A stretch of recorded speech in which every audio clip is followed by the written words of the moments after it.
I'm Dr. John Bartemus, and I want to cover a case study with you today from my office of ulcerative colitis. The patient that I want to talk about is a male patient, and he's 31 years old, and he was diagnosed with ulcerative colitis 3 years ago.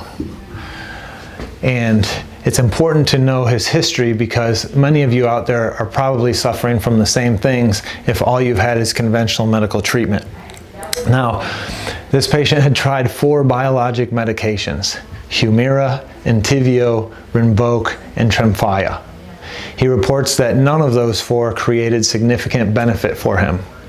When he presented to me, he was on Rinvoq and Tremfya still, and he was on prednisone as a steroid taper for an acute flare. When he first came in, he was finishing that up. He had previously seen a nutritionist that ran a stool test, and the nutritionist put him on 4 different diets, and 3 of them did not help. Vegan did not help. Pescatarian did not help, low FODMAP did not help, and carnivore has helped him. He presented to me on carnivore. He said vegan was the worst. He had dropped all the way to 128 pounds while attempting to be vegan, and a good weight for him is in the 180s. So for this patient, vegan was not the answer. Carnivore so far appeared to be the most helpful for him.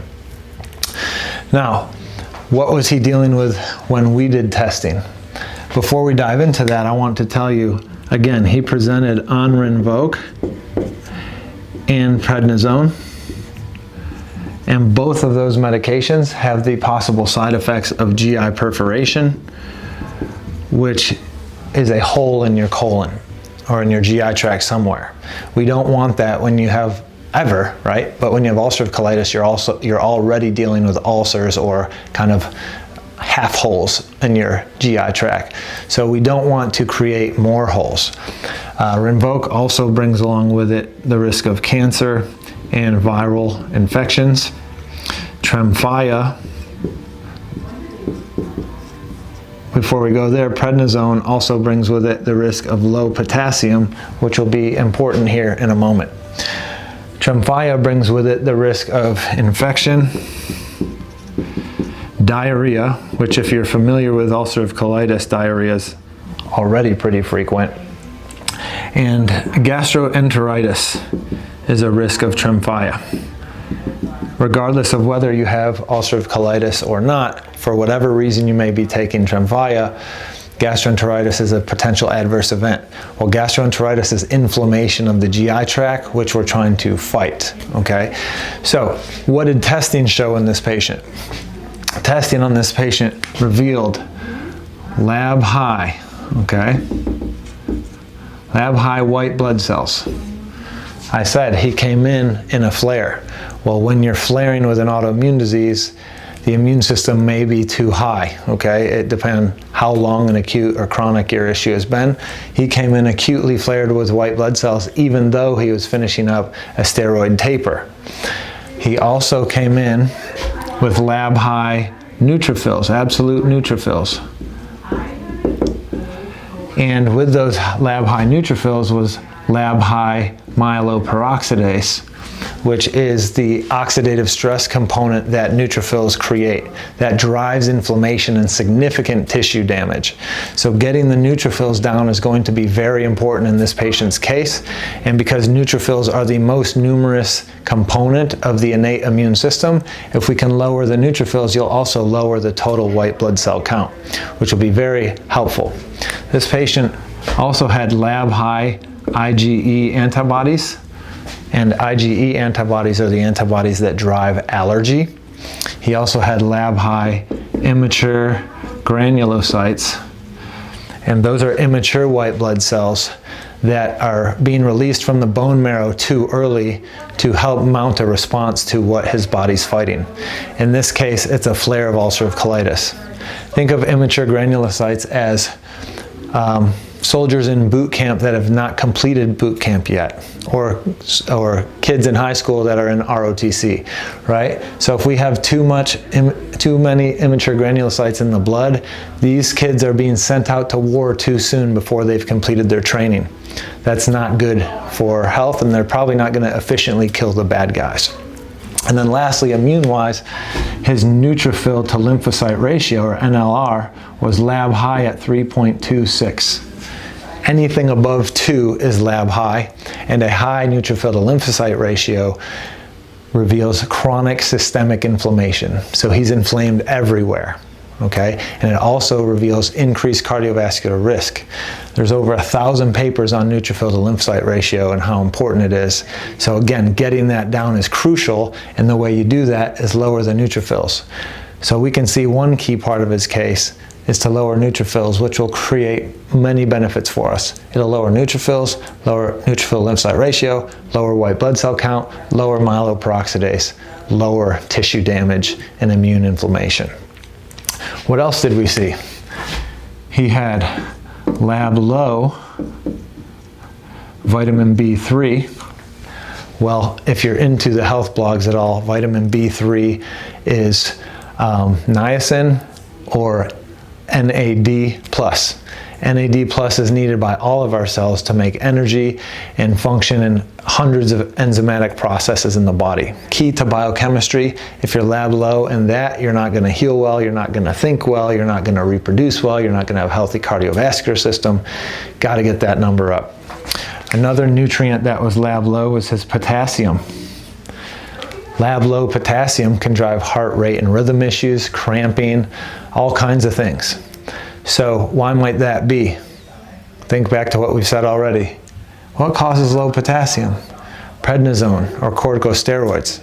So his low potassium may have been a side effect of that drug, and on 6-week retesting, which I'll tell you about later, his potassium was back optimal after he was off the prednisone. So that was probably low because of a side effect from the corticosteroids. Patient had high cholesterol, high total cholesterol of 370, high LDL of 243, high apolipoprotein B, which is the most important cholesterol marker for cardiovascular disease risk. His was 153. We'd like to be low 80s, okay? And then his oxidized LDL was off the charts, lab high at greater than 115. So tons of oxidative stress going on in this case, which drives tissue damage, okay? So probably the oxidized LDL was tied to the high myeloperoxidase, which is oxidizing or free radicals damaging tissue all over the place. So by lowering his inflammation, we can lower these numbers. And then part of them being high is related to the carnivore diet as well. Carnivore diet will raise some cholesterol levels. But again, if the rest of the body physiology is okay, we're not really worried about that. Stool test, what do we find? On the stool test, the largest or most important finding was that he had a deficiency in probiotics. His probiotics were terrible. He was completely deficient in 2 big families that we should have, Phylum Bacteroides and Firmicutes. So that's tons of members that he's missing. And then he had 3 other different species that were deficient. So in his case, he had insufficiency dysbiosis, or the major problem in his gut is he doesn't have enough of the good guys. Well, the probiotics should be the allied forces to our immune system, and so if we're lacking them, that can be just as bad as if we have pathogens present. He did have a potential pathogen present called Citrobacter, and this is relevant in his case because Citrobacter species are associated with inflammatory bowel disease in rodent models. What are inflammatory bowel diseases? Crohn's, ulcerative colitis, celiac disease. So getting rid of this is important in his case because it's present, it's associated with ulcerative colitis, and he's in a flare. So we want to knock that out. And then lastly, his secretory IgA was lab low on his stool. Secretory IgA should be the first line of defense in the mucus layer of your GI tract. If your secretory IgA is low, then it's think of that as leaky. More bad guys are getting in than they should. So now let's talk about what 6 weeks of care accomplished for this man. So we implemented care for this ulcerative colitis patient, and we retested labs at 6 weeks. What did we find? Well, at 6 weeks, his neutrophil to lymphocyte ratio, let's change colors for you. At 6 weeks, his neutrophil to lymphocyte ratio, now normal. His white blood cell count, now normal. His neutrophils, now normal. We did not retest the MPO or the IgE yet, because the MPO is a more expensive test, so we'll retest that at the 3 months. But my suspicion is it's significantly reduced, if not normal, because of what we've seen in the white blood cells, neutrophils, and neutrophil lymphocyte ratio. As I already told you, the potassium, now normal, now that he's off the steroids. The total cholesterol, down to 314. The LDL down below 200. Sorry, that number escapes me right now. The ApoB down to 142, and we didn't really start addressing the ApoB directly from a supplement standpoint until week 5, and we tested in week 6. So that's a good start. The oxidized LDL, a more expensive test, we didn't retest that yet, and we haven't retested the stool.